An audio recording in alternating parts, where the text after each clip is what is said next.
Hello, greetings and welcome. This is Alchemy, the home of the open mind. We're free and on demand from iTunes and alchemyradio.net, and you can follow us and join the Alchemy community on Facebook and Twitter. It's growing all the time, so don't be shy about saying hello. We exist, of course, thanks to your kind donations, so thank you to everybody who does so via our website. We're completely non-profit and intend to stay that way, even if it means surviving by the skin of our teeth at times. So, on to the show. Alchemy.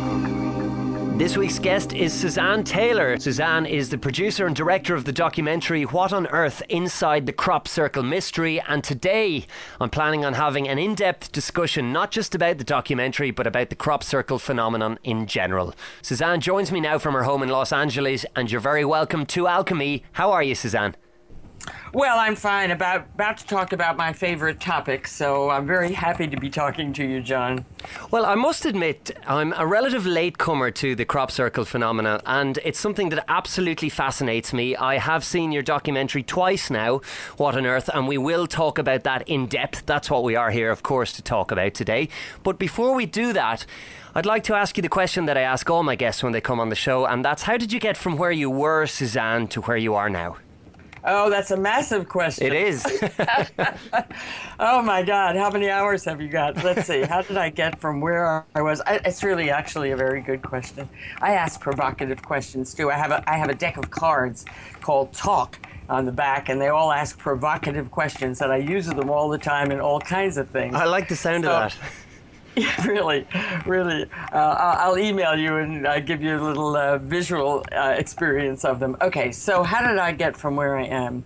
Well, let's see. I started out being really smart in a school sense. I graduated from college, Phi Beta Kappa, and summa cum laude. But the world did not make tremendous sense to me.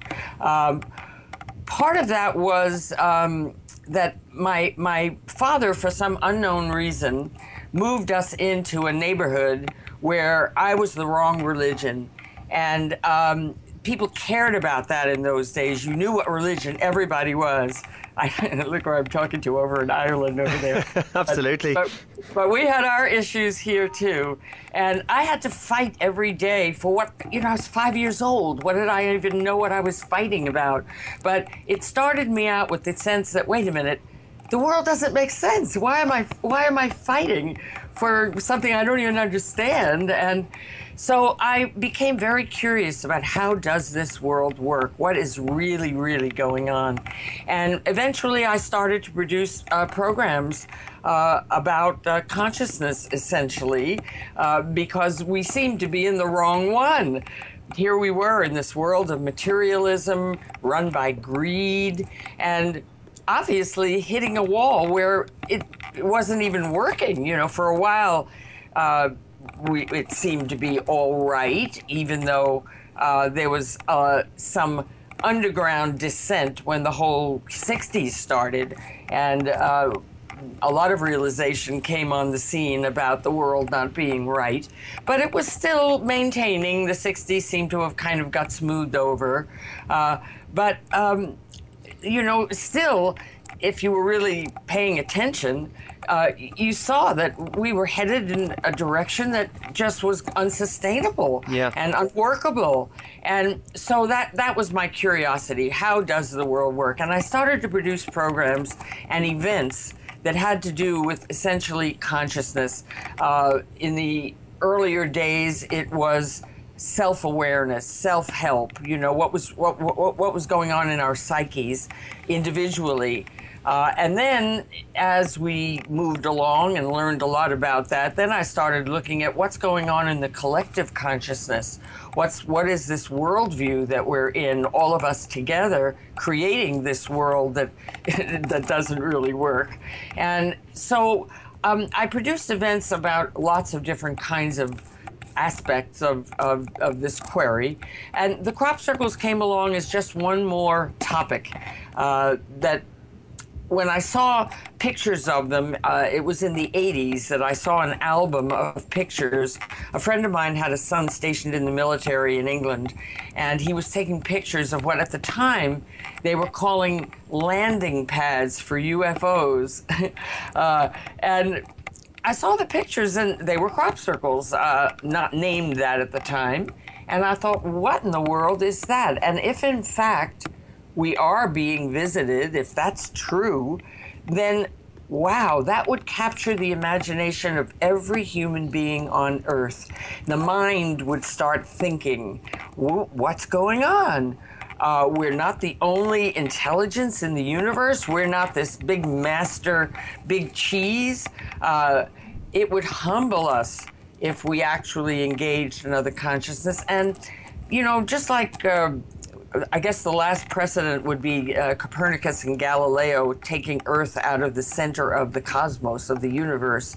And it changed our psyches. It changed our position in relation to the universe. Change your position in relation to the universe and everything changes. We gradually went from kings and serfs, domination and lower class, into democracy, into a more democratic way of being in the world when we were no longer the supreme center of the universe.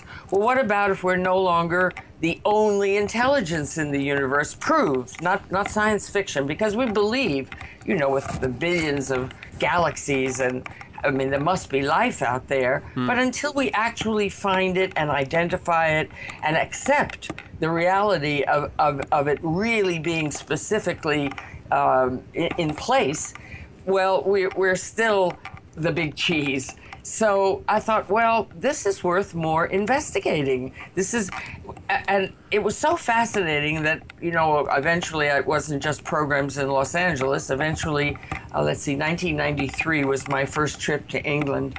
And I just got hooked. It was so exciting then. Everybody was just, you know, buzzing with, what is this? What's going on? And the evidence, you know, as opposed to Occam's razor, you know, that would say, oh, well, people must make them. Wait a minute, you have to look at the evidence. And if you look at the evidence, you see it's not just flattened crop, which alone would be a challenge for people to make given the short English nights and whatever. They actually have gotten good at that. They're good at flattening crop now, which they weren't back in those days so much. You could look at a crop circle back then, it was a mess. And you could say, oh, that's a mess, you know, that's not a real one. But there are biological changes to the plants. I'm sure we're going to talk about all of that. Well, those flattened crops that the hoaxers are making don't exhibit any of those characteristics. And so when you see how likely it is that some unknown force is making these things, well, then what? So I was on to my mind, what could really change the world? And I'm a basically impatient person. Little slow progress is, you know, it's very nice. Everybody has to make little slow progress. Yeah. But I want to change everything. How do you grab the whole thing and do something radical to it? So how do you do that? How do you tell the world anything? You make movies. And I already was an actress. I was a drama major in college. I had some fair success as an actress. And my husband was a producer, so I was real familiar with the film world, and I thought, well, okay, let me go play on the other side of the camera. And so, you know, now I could keep talking for the rest of your show, but I think you have the answer to the question you asked me. How did I get from there where I started to here? I think so absolutely, and a fascinating journey it appears to have been, and there's no doubt that crop circles, I mean, it comes through in What on Earth, the documentary, when watching it, the absolute passion that you have for this subject and the reasons that you've just described to us there for that passion. But for those that mightn't be entirely aware of, say, the history of crop circles, we know that they are those pictures in the corn, and anybody who I asked in the lead up to this interview what was their take on crop circles, that was kind of the most in-depth explanation I could get from anyone. Not many people know very much about it, certainly within my immediate peer group. So what is a crop circle? Where speculatively do they come from? I mean, you've already hinted at that, Suzanne, but when did they first start coming to public attention or into the public consciousness? Well, I'm going to start at the end, John, and tell you that I think the reason that you don't know, or people now don't know, young people don't know what's going on, is because of they've gone from this exciting topic, which had the world excited, and you know, I'll go back to the beginning, you know, but the hoaxer aspect of all of this in the last few years has escalated to where it's no longer this exciting phenomenon, and oh yeah, some of them are hoaxed, but the hoaxers have become very verbal, very loud, you know, you can hardly in social networking say anything positive without they seem to be trolling, and they're on you. Oh, you know they're all fake. They say to me about my movies, or they'll post comments on social networking where the movie is in play. Oh, you know they're all fake. You're just doing it for the money. And I think, oh, really? You know, for the money. What a joke, because it costs us a lot more. All the people who are plugged into this phenomenon and have given so much to it, believe me, nobody's getting rich on it. You know, it's really quite a labor of love. But I think that hoaxer nastiness has kind of taken over in a way, and it has really reduced the public's interest in all of this. They because it's difficult to accept something as off the charts as this could be.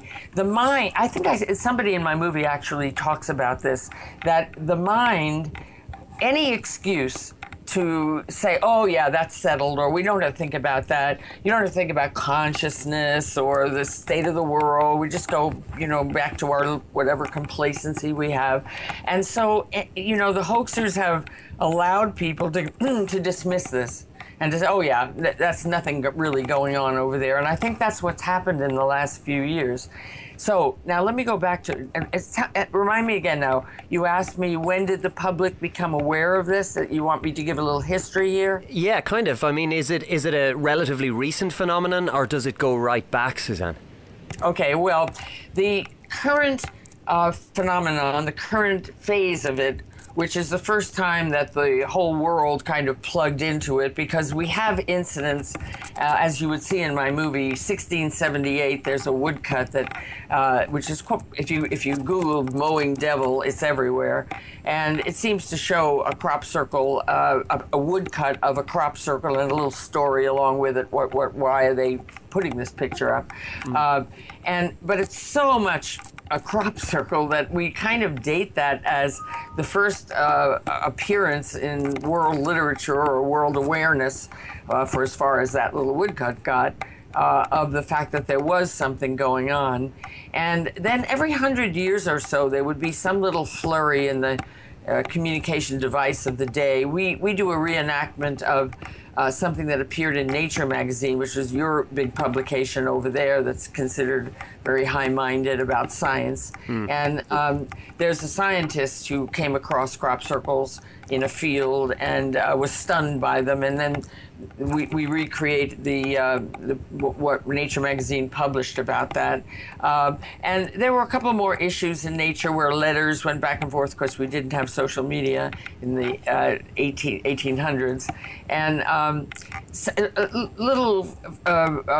couple more issues, and then that went away. There wasn't, nothing caught on with the general public until this current phase, and now we have a full-blown phenomenon that the world plugged into, and even though it's plugging out of it now. But that started in the late 70s, when a couple of people came across one, got interested, started looking around, found some more, and the big splash, they were occurring and being tracked by a sort of underground group during the 80s. The big splash when the world press took notice was in 1990, when after relatively simple circles, many of them actually, hundreds of them, had appeared in the 80s. Sometimes they would be just ring, just circles, flattened circles. Sometimes they'd be flattened circles with rings around them. Sometimes there'd be two next to each other. Sometimes there'd be three in a little diamond, little triangular pattern. But they were all fundamentally just flattened circles. Then in 1990, all of a sudden, something that totally broke the mold came along, and somebody who went and got the press actually and said, come look at this. And then our modern phenomenon really took off, and the world was fascinated by it. It was, every country was running articles about what was going on in England. Now we've got some 40 odd countries that have had incidents. But at the time, it was just England. I mean, the world wasn't knowing that anything was going on. And what was happening that caught their attention was in England. And this incident just splashed through the world. What in the world was it? Thousands of people in England. It was a huge tourist attraction. They went, looked at this thing, went through this thing, and then we were off and running. Well, how does the world work? It works by one step forward, two steps back, or duality, or counterbalancing. A yes is contradicted by a no. It is the way of progress, you even might say, because the no encourages the yes to become more sharper, and to not just be complacent with things that go on, but have to really go into proving things and justifying things and what have you. So that started with the crop circles in 1991. In 1990, we had this extraordinary, unusual one. It's actually the cover of my DVD of What on Earth. I used it because it was so pivotal. So we had a wonderful artist do something that made it into a DVD cover. And by the way, I want to tell your audience, cropcirclemovie.com is where you can see my trailer and find out how to get the movie. I just want to say that for people who may be tuned in and not stick around for the whole thing. Heaven forbid. But well, nobody would dream of leaving this conversation early. Nobody would dream of doing that. Right. But all right. So then we had 1991, and in 1991, along with other simpler ones that kept appearing, there were two astonishing ones. Again, astonishing to match that 1990 astonishing one, and one of them was outside Cambridge. The Mandelbrot set, it's called. It's after Benoit Mandelbrot, who was teaching at Cambridge. And we owe our modern understanding of fractals to Mandelbrot. And the symbol that appeared in the field right outside Cambridge where he was teaching was the essential symbol of they call it the Mandelbrot after him, because he popularized this whole phenomenon. All the stuff that you now kind of see on your computers, endlessly repetitive fractal patterns, they all stem from this little symbol that appeared in this field outside Cambridge.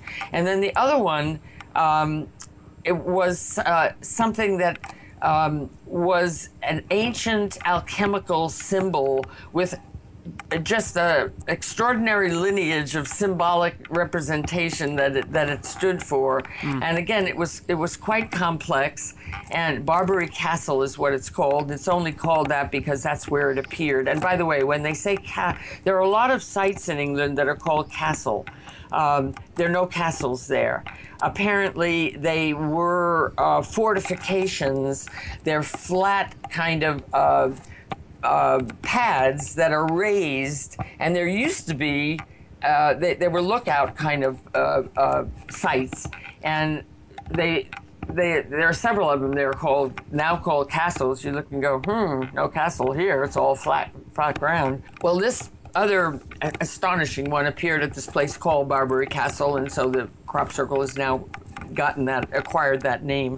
So they get named, I don't know, accidentally, and the name sticks, and sometimes it refers to the shape, sometimes it's the location. There's nothing official about it. We don't have an official controlled phenomenon where everybody, naming them, and then that's their name, like stars, I guess, get named. So those two astonishing ones appeared. And then right on the heels of that, at the end of 1991, we had our major contradiction, which was still, if you say, sometimes you talk crop circles and people will say, oh, no, those got disproved years ago. Doug and Dave did them all. They even remember their names. They've gotten infamous, I guess. Is this Power and Chorley we're speaking about? Yes. Power and Chorley, otherwise known as Doug and Dave. Yeah, tell us about Doug and Dave. Well, we do a lot in the movie about them, and hopefully, charmingly, we make them into a bit of a cartoon. But Doug and Dave were two farmers. One is gone now, so there were two farmers. They call them old, but the older I get, the worse that sounds. No, they were middle aged. But two farmers, little farmer people in England, they came forth and they said, we made them all. And again, the mind wants to go, oh, well, okay, now we don't have to think about that anymore. We know what happened. These two guys made them all. Well, it was so ridiculous.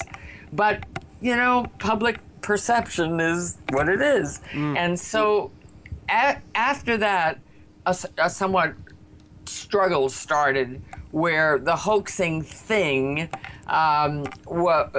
reared its ugly head and stayed, but it stayed fairly tameable until, as I say, these last perhaps 2 years, coming into our third year, where the hoaxers all of a sudden started screaming everywhere and calling everything a fake and what have you. The hoaxers indeed didn't want to kill the phenomenon early on, because it did develop into a huge tourist attraction. And why do hoaxers do this? They get no credit. If they were caught, they would be fined. What artist puts out work that doesn't want any recognition? I mean, it's counterintuitive, but... Well, that's a very interesting question, because, one name that springs to mind is Banksy, the graffiti artist from London. Right. Who for years everybody wondered who is Banksy, who's doing this kind of this guerrilla style graffiti all around the place, and it was critically acclaimed. But one of the interesting things about the quest or the search for Banksy was that the media made concerted attempts over years to try and unmask and discover who he was. Now, we have these crop circles which, having seen pictures and videos and movies with loads and loads of them in it, some of them are the most unbelievably complex geometric patterns. They're phenomenal to look at. I've never seen one in the flesh, but just to see pictures, they're absolutely incredible.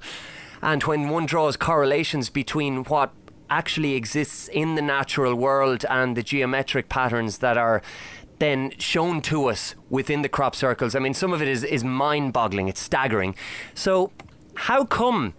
I have to ask, how come the media don't suddenly look to expose or to find out who are the artists or the so-called artists behind this incredible art, if that's what it is? That's just an anomaly that I don't think anybody has managed to plug that gap, certainly for me. We have this so-called art in the eyes of the skeptics, yet nobody has any interest in uncovering who the artists are. That doesn't make sense to me. So how would you address that, Suzanne?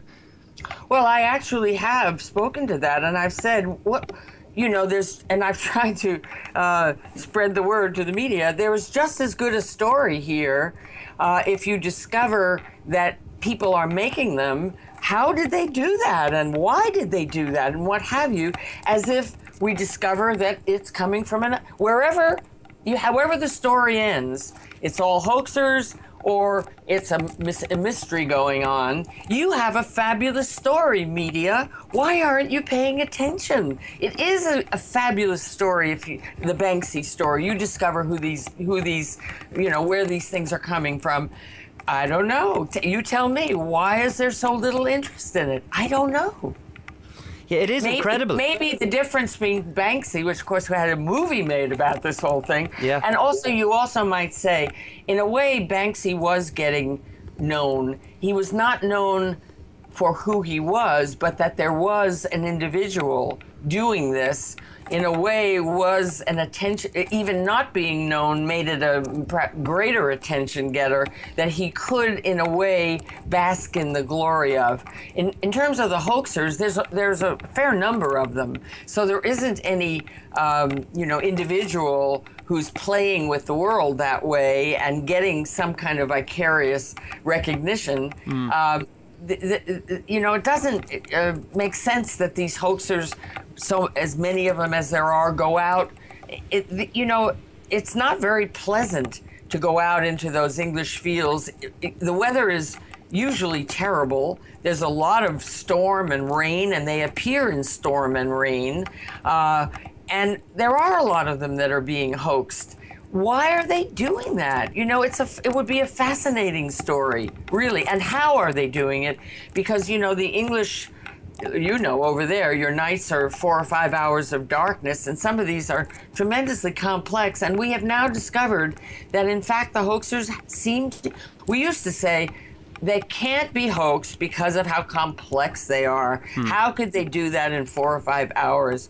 Well, in terms of flattening crop, over the years, first of all, they've acquired good geometers, which they didn't have early on. That you could tell by the mess of the geometry of a geometric pattern. Not all of them are geometric, but a good portion of them are. And that was certainly evidenced in the work of Doug and Dave. I mean, their stuff was abysmal in terms of any kind of artistic credibility or geometric credibility.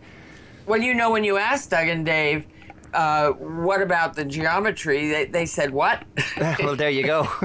There you go.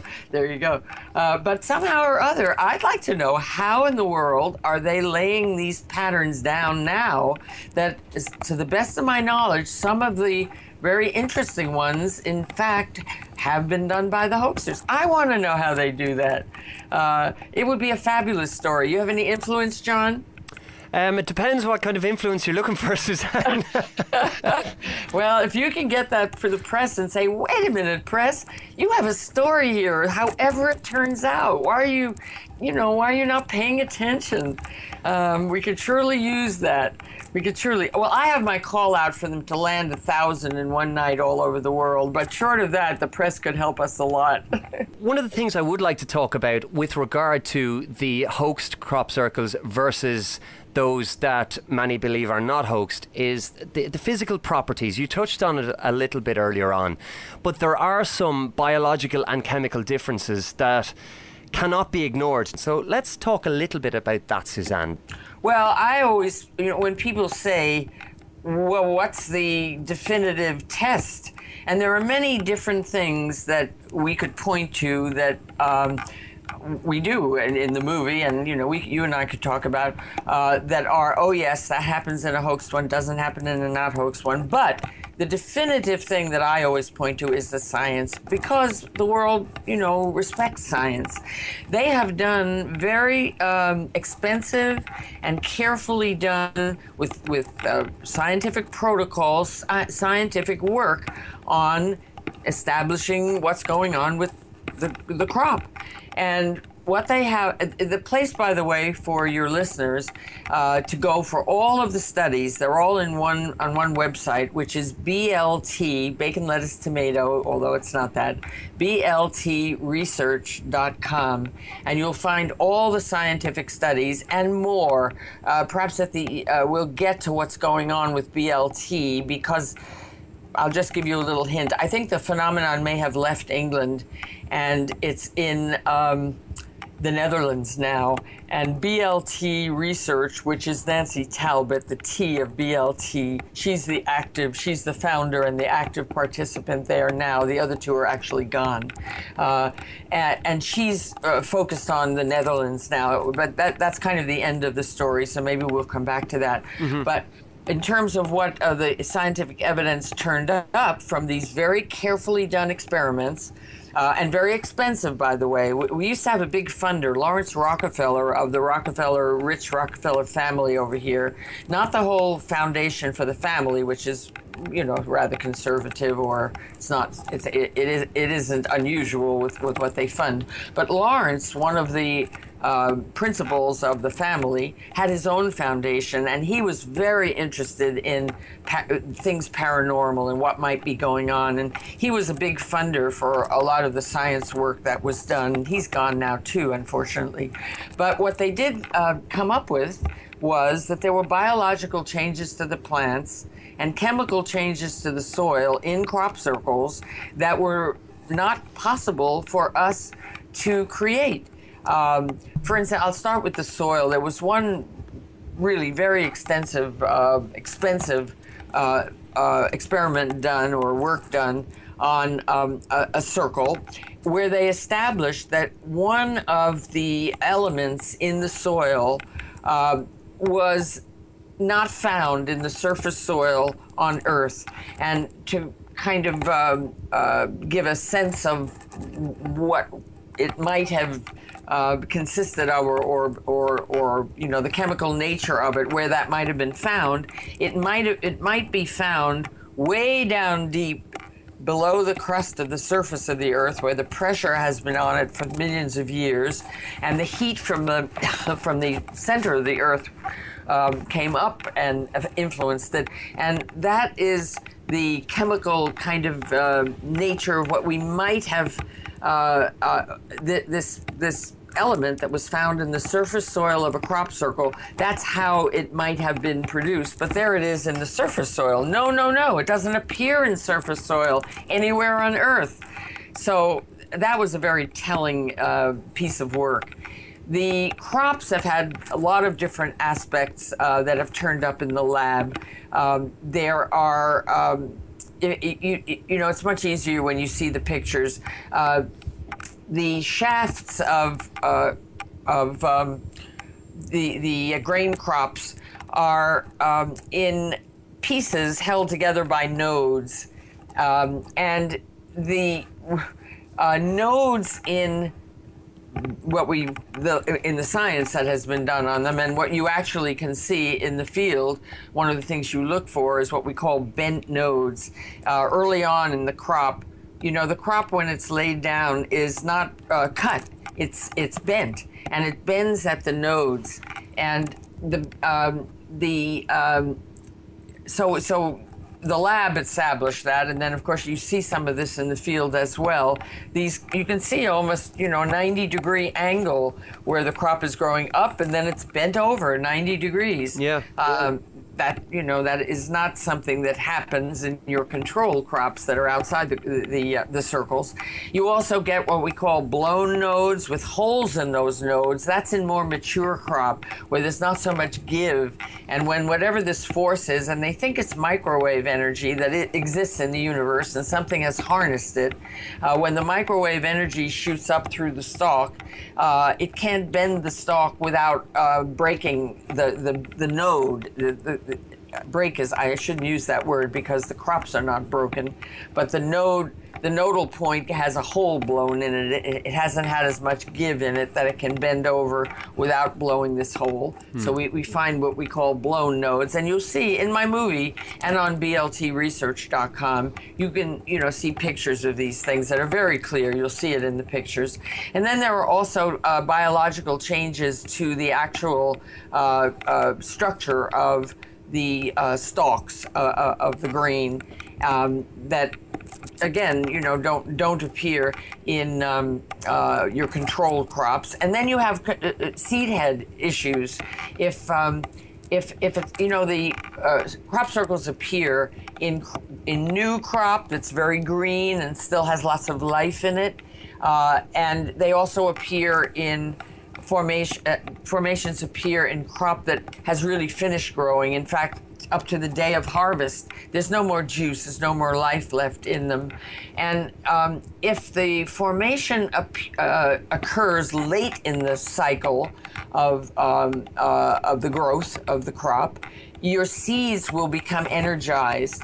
If the crop circle appears early on, your crop will keep growing. Phototropism will take over. It will turn back up very quickly. You'll lose your pattern fairly quickly because it'll turn back up and start growing again, but your seed heads will be damaged.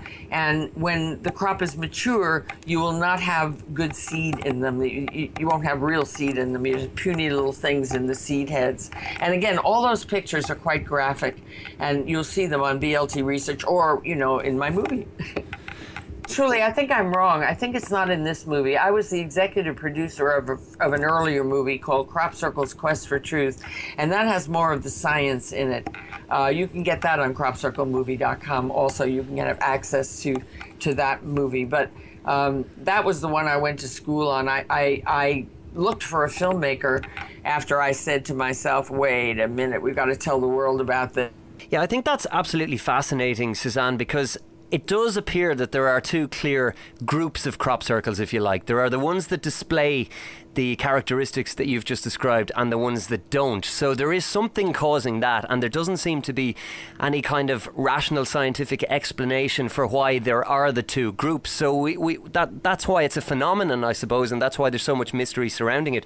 But there is another, and that's the electrical effect that it seems to have. Can you tell me a little bit about that? Mobile phones and cameras and batteries and that kind of thing.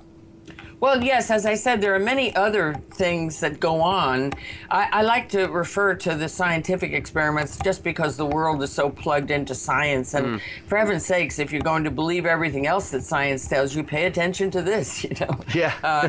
Yeah. But indeed, you have again, my movie talks a lot about these things where your cell phone will not operate in the circle, but actually, if you go to the edge of the circle and hold your phone over the standing crop that has not been part of the formation, it will work. But these are not, the lab is they're doing their work on some particular thing that's under their microscope, and they'll tell you the absolute thing that's happening here with it in the scientific experiments that have been done. But in these other things, they're hit or miss. There are times when your cell phone will work fine. You can't count on that. But you have your little incidents like that, kind of underscore the veracity of this, where early on the BBC had a shoot, and this was back in the days of film. And they got back to their station, and first time ever in the history of everything they've done, they had blank film. Well, doesn't surprise us. These kind of things happen, all these very strange electrical interferences, including with cameras. We have situations where you've got a fully charged battery. You go into a crop circle now, now that we're operating these cameras and video cameras and cell phones. You go into a circle with a fully charged camera, your battery's dead. Or we show you one instance where one of the researchers was in a helicopter taking pictures, and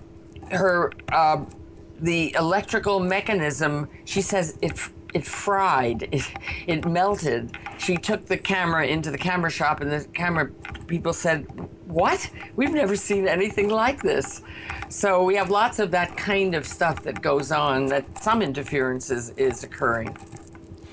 And in any of the clearly, for example, there are some crop circles that are deliberately hoaxed by corporations for publicity purposes and that kind of thing, which they do claim credit for. And I mean, I've seen examples of Hello Kitty crop circles and particular brands and that kind of thing. Have any of those phenomena been displayed in those quite obviously faked crop circles?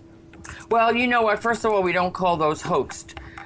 We call those advertising. Yeah, well, fair enough. Yeah, better description. Nobody's trying to fool us into thinking that, the aliens made them or whoever, some force made them. No, we know who makes them. And interestingly enough, you see the scaffolding that they put up, the lights that they use, like if they were into the night, all the ways in which it takes them a long time to make them, which is, well, wait a minute. We used to think that was kind of the evidence of how long and how difficult it was to make those things when they were commissioned, when they were advertising. Yeah.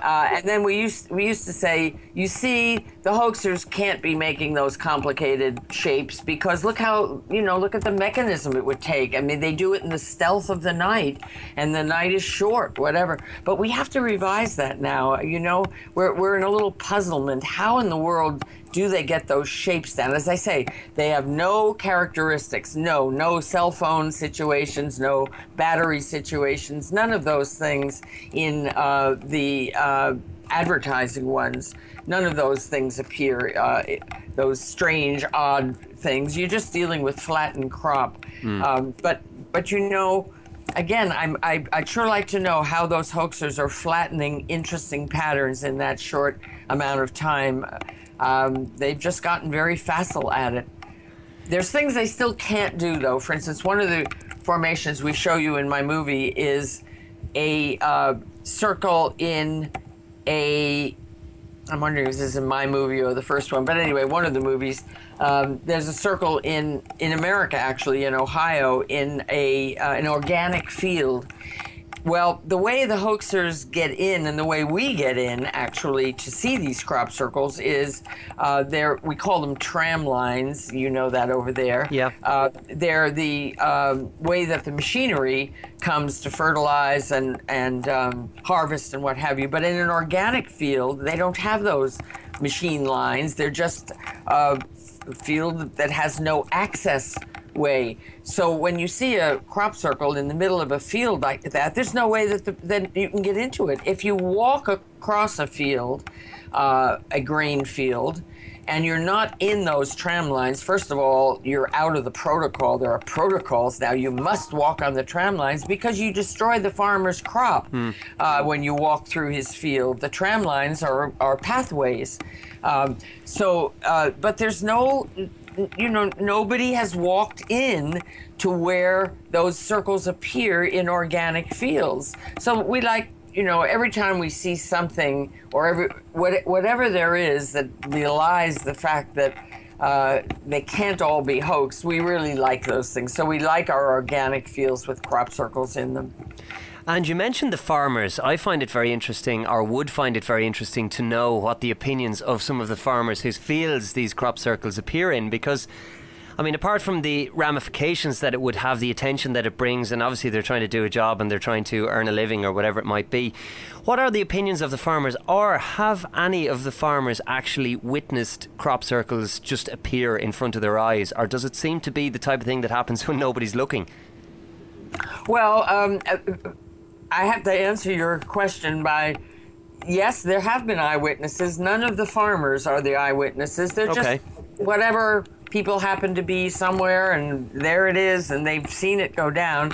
And there are perhaps 30 eyewitness accounts. They go way back into the 40s, and they've been there used to be a center for crop circle studies that collected all the information. It was wonderful to have that. It was a focal point, a place that could collect all the information and where the media could come and ask questions. But early on, there was so much contention, and the hoaxers always, the contention they've created in the last few years has really escalated, but they were always an annoying aspect of things, and they create argument and contentiousness, and somehow that center did not survive that.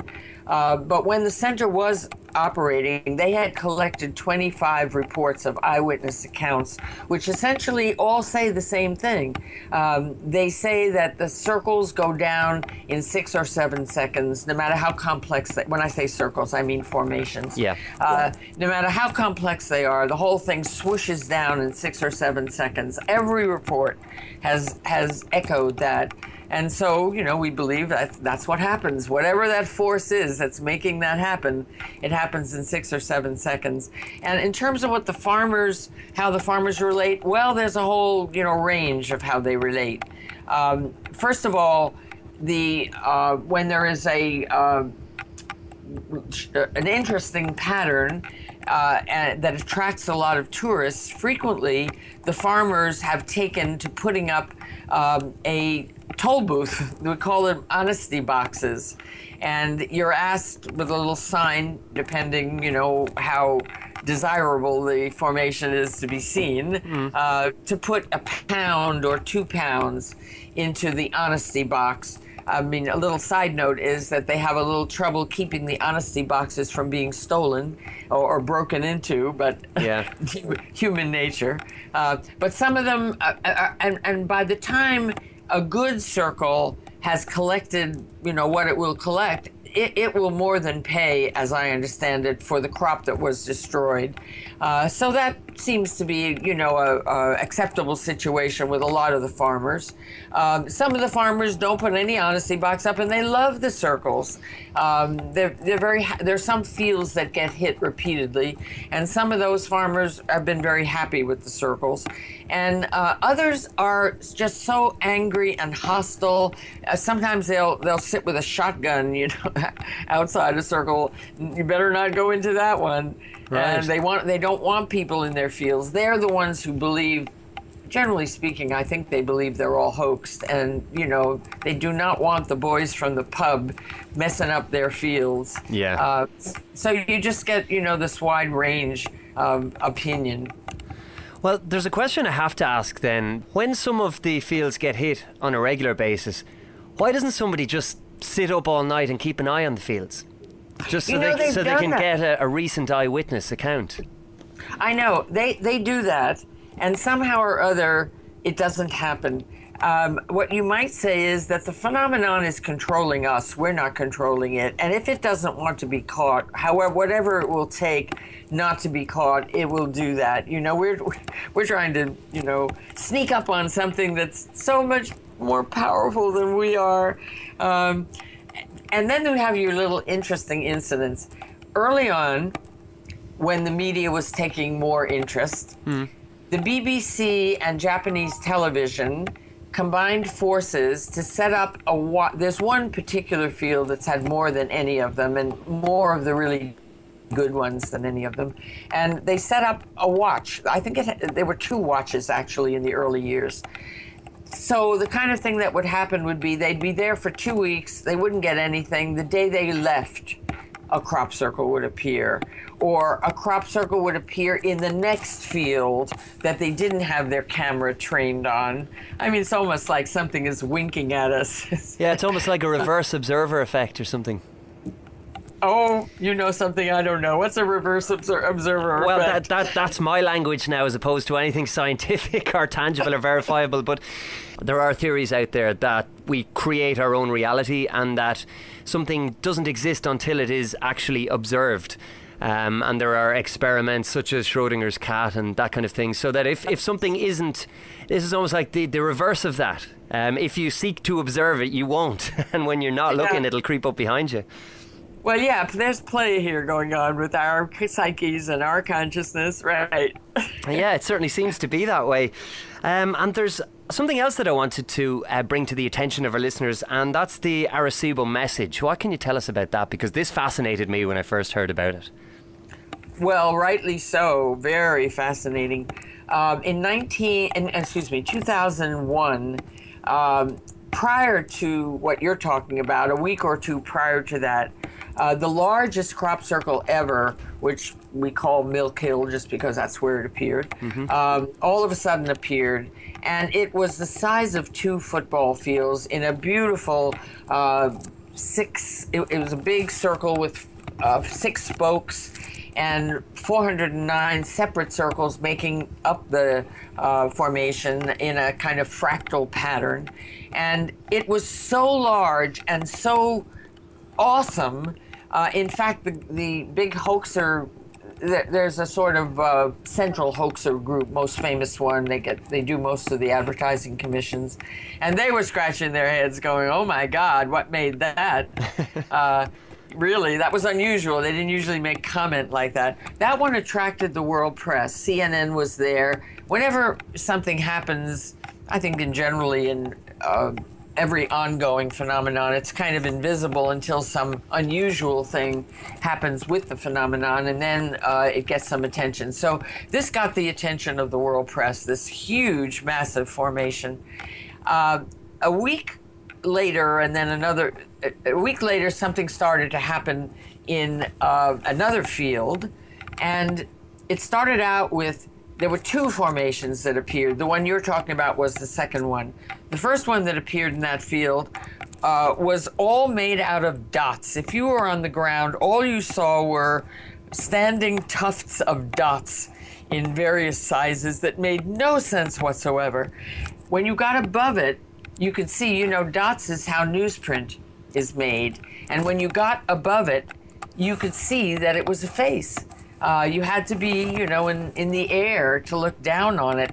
And that was rather fascinating. We never, either before or since, haven't had another one made out of a dot matrix that way. Yeah. Oh, that's interesting. Oh, a face. What do you know?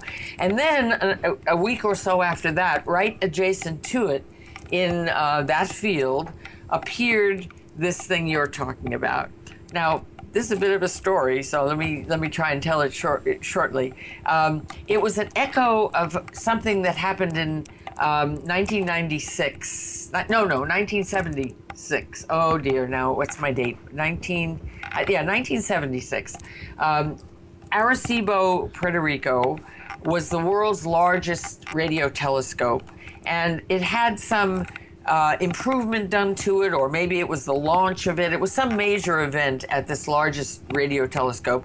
Carl Sagan had a hand in designing a message that was sent out in binary code, and binary code can translate to a picture if you lay it out on paper.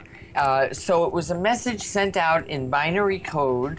I hope I'm saying this right. I'm not a scientist, but I'm basically right. If anybody wants to take issue, you're probably right, but whatever. It was sent out in binary code as just a commemorative kind of thing, the way we do that sort of thing, where we plant a time capsule and it has a little bit of everything going on Earth, and who knows, millions of years somebody will find it.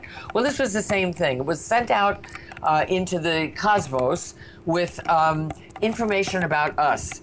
That we, how many planets we had, that the Earth is the third planet from the sun, that what is our chemical makeup. A lot of basic information about Earth was encoded in this binary code message. We didn't really expect anything back. In fact, it wasn't going to land, it wasn't going to come near any other heavenly body for another 250 years. And then all of a sudden, in 2001, we get the face appears, and first of all, I'll tell you what about this field that this message appeared in as the second formation in that field. It is by the largest radio telescope in England. Chilbolton is the location. So the radio telescope in Arecibo, Puerto Rico, sent this thing out, and what we're getting is a correspondence to it. It's our information about who we are on Earth, what a human being's all about, and we get a correspondence to it in the field that's absolutely, you know, lay over it. It's an absolute correspondence in shape and in all the little aspects, but these aspects are different in that these are the aspects of some other creature. So we're, however, 5'5", they're 3 feet tall. They have large heads that look like the grays, the pictures we see of the grays. You see this in this picturization of the formation.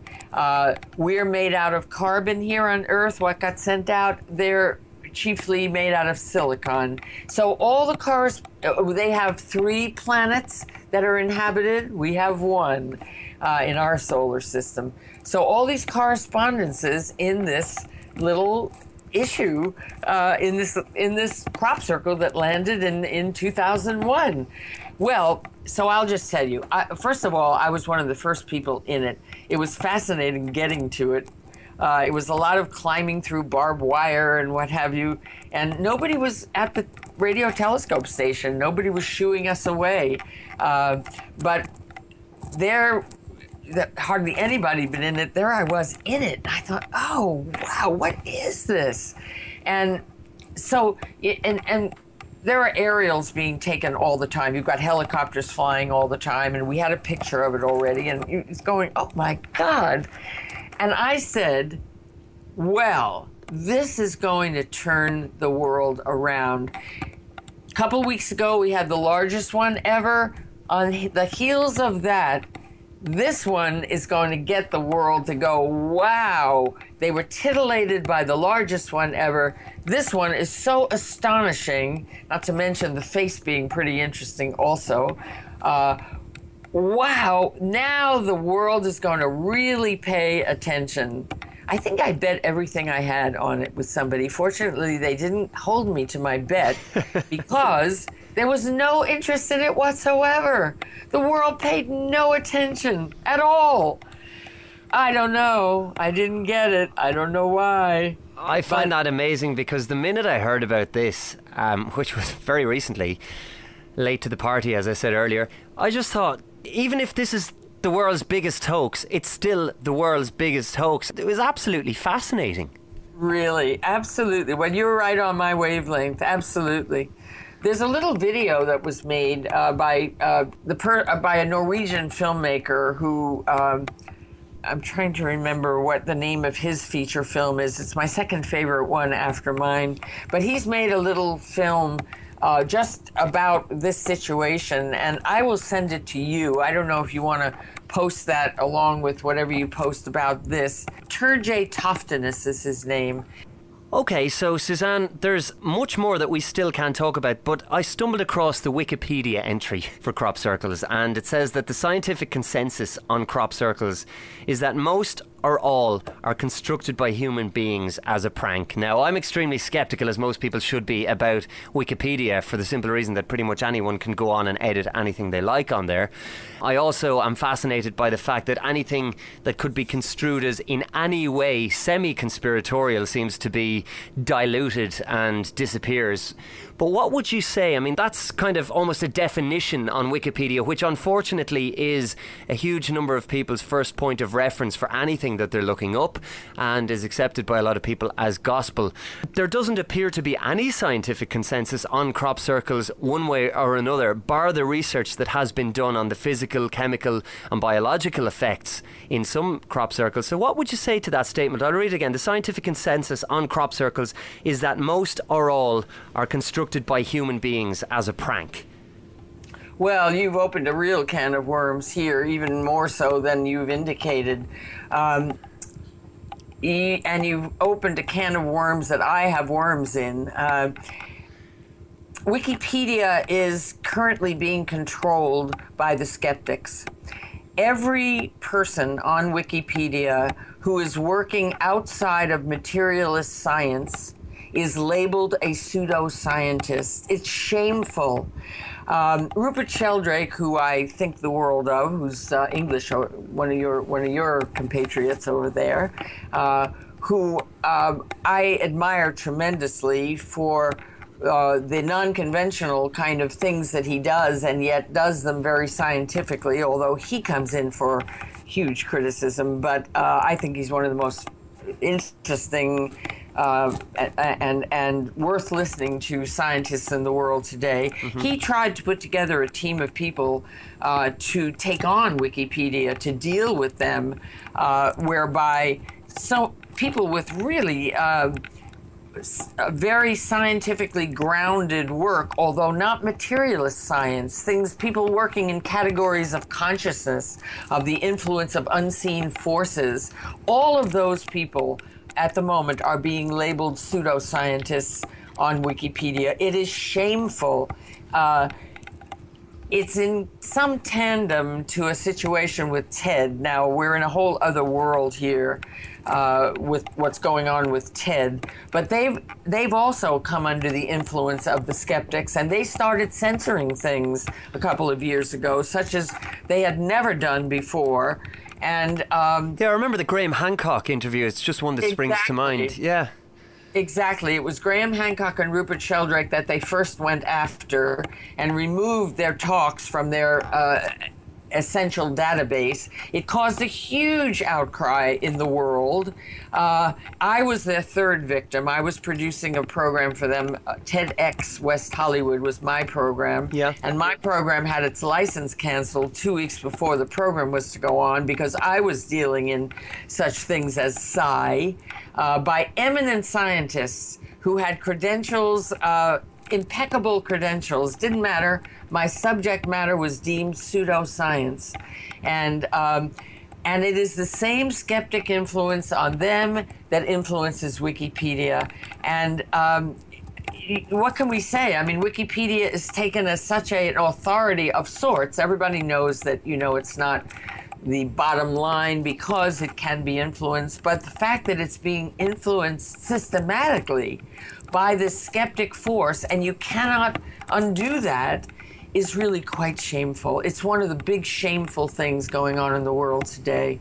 And so, no matter what you do on this crop circle, that is a ridiculous statement, the one that you quoted, that there's consensus among. That is ridiculous. There is no such thing.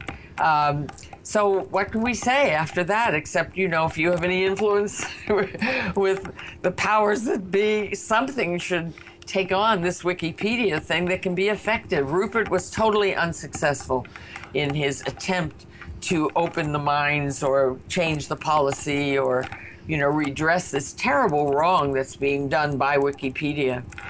I don't have a whole lot of faith in Wikipedia, and the reason I brought that statement into the interview was quite simply because I do know a lot of people reference Wikipedia as a first source of information, yes, and quite often don't go any further. So I wanted to get your view on that because, there were several logical fallacies in that one statement that sprung to mind straight away. John, I also want to tell you, Nature magazine over there, so well respected, has also echoed that they've accepted material that has made that statement as well. And, I don't subscribe to that. It's a couple $100 a year, and it's not really my central focus. And I don't subscribe. And I cannot communicate with them. They will not accept my communication to counteract what's been said there. Very frustrating and very annoying. I mean, people who drop statements like that and leave them, as if, oh, of course, and who are respected sources, really put out shameful information into the world. So, I don't know, the world has got shameful stuff going on. Well, that's it. Plenty of shameful stuff and plenty of disinformation then to back up that shameful stuff too, whenever there's any kind of counter to the shameful stuff that's iterated by anyone. But into the realm of speculation we're about to go, Suzanne. But before I do that, there's just something that I thought I'd bring up, and that was the Rockefeller funding, because the name Rockefeller for so many people and so many listeners to this show would be synonymous with things that are quite nefarious and hidden and occulted. So why do you think Rockefeller took such an interest in crop circles specifically, and was it at his death that the funding ended, or did he appear to lose interest in it? Oh, no, it was his death. He was funding, a fair number of things with UFO sort of things. He was very interested in all of that. And he was just the maverick in the family. The rest of the family was uninterested. But I wouldn't put them all down either. We have many wonderful things that the Rockefeller Foundation has done. And, that's the world. That's the world of big money. And it does good and it does bad. But he was, an ally. He was a real ally, and what a loss. But, he was an old man. He was 90-ish when he died. It wasn't that he got taken from us early. But, would that he was still here. And then speculation. I would love to get your views on what's going on with the crop circles. Where do they come from? Who or what makes them? And why? The big question for me is why, because it's absolutely baffling for so many people. So what do you think, as one of the best known and most preeminent, I suppose, crop circle experts and researchers in the world, Suzanne? We call me Crop Circle Queen. So your queen will speak. All right. Be very careful what you say about queens speaking to an Irishman. Erase. All right. So the why is, I think, a wonderful question, an important question.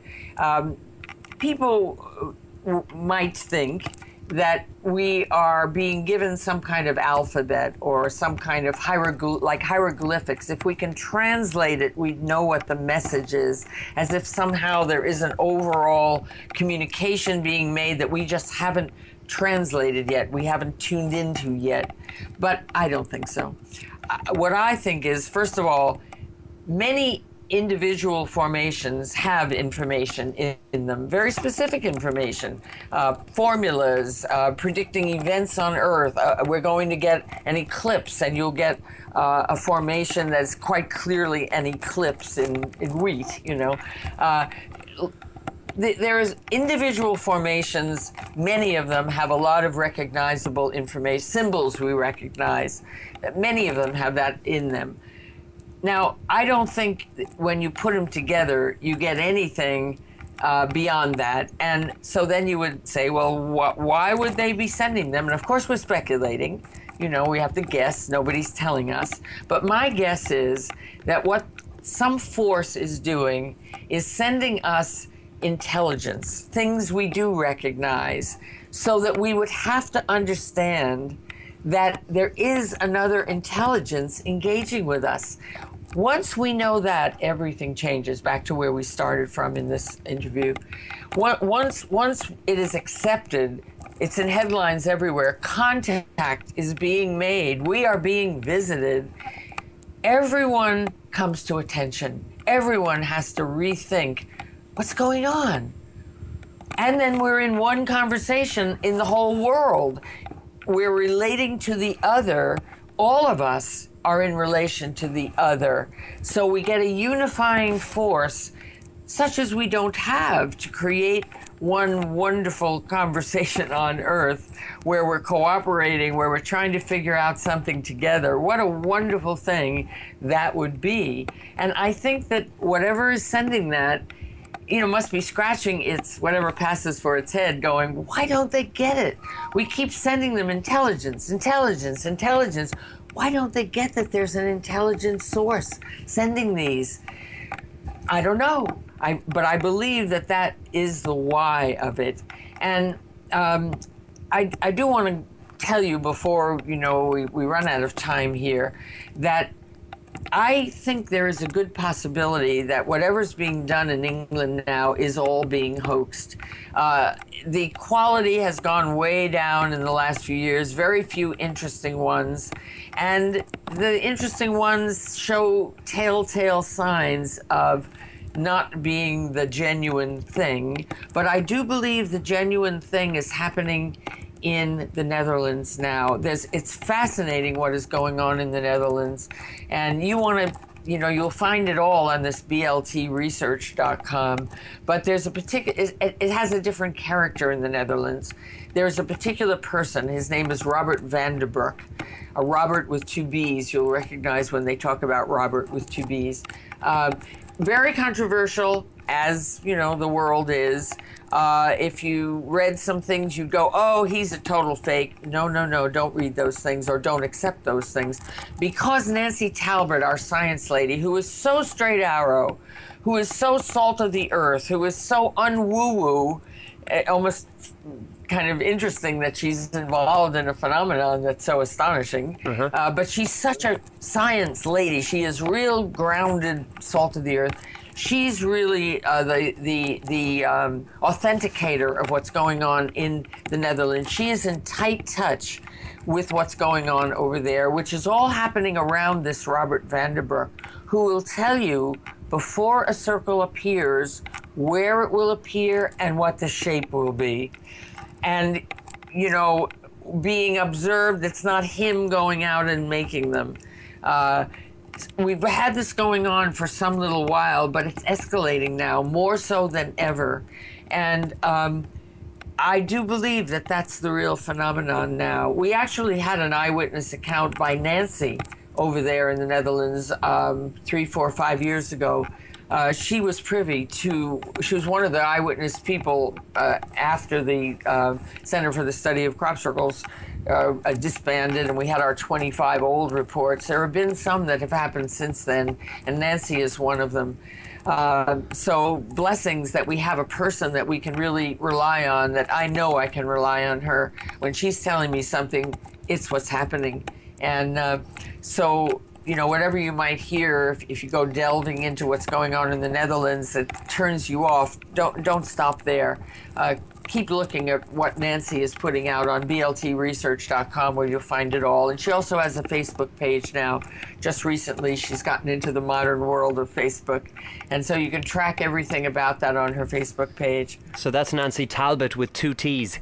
Yes, yes. Exactly. Great. So just to get back to England then for a second, you think then that there aren't any genuine ones being formed at all at the moment in England, that it's all just the hoaxers?